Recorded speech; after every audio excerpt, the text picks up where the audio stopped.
berkaitan dengan kereta kan. Kau rasa apa yang penting perlu ambil tahu pasal kereta ni? Takkan ambil tahu pasal servis je. Pasal wear and tear pun ada servis berkala dia. Assalamualaikum warahmatullahi wabarakatuh. Selamat pagi. So hari ni nak share sikit model F30 330E, enjin B48. Macam dekat belakang aku ni, kalau kau tengok kereta lawa ni, kalau kau tengok sini, kau nampak ni, owner jiwa kelajuan. Kalau owner jiwa kelajuan, handling mesti nak sedap kan.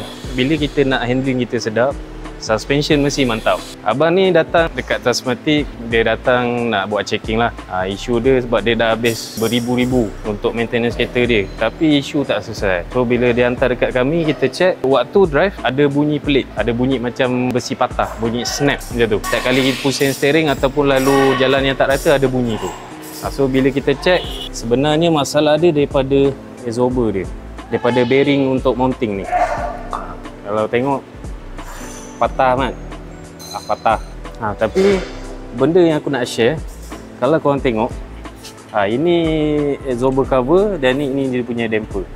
Kalau korang tengok dah jadi biskut dah ni. Sebenarnya faktor yang merosakkan absorber mounting, dust cover, dia punya damper, semuanya sebabkan absorber. Absorber ni dah lembut. Bila absorber dah lembut, tension daripada bumping tu dia akan serap dekat part-parts yang lain ni. Sebab tu lah boleh pecah dia punya barang ni. Kalau dah sampai tahap patah dua tu, maksudnya apa? Memang dah kong lah absorber tu. Alhamdulillah kita dah check, kita pun dah advise untuk abang ni proceed. Alhamdulillah duit abang ni pun tak adalah membazir. So check pun dah confirm isu dia apa. Tak perlulah spend banyak kali tukar barang yang tak tentu betul ataupun tak. So kau rasa macam mana? Penting tak ambil tahu pasal wear and tear ni?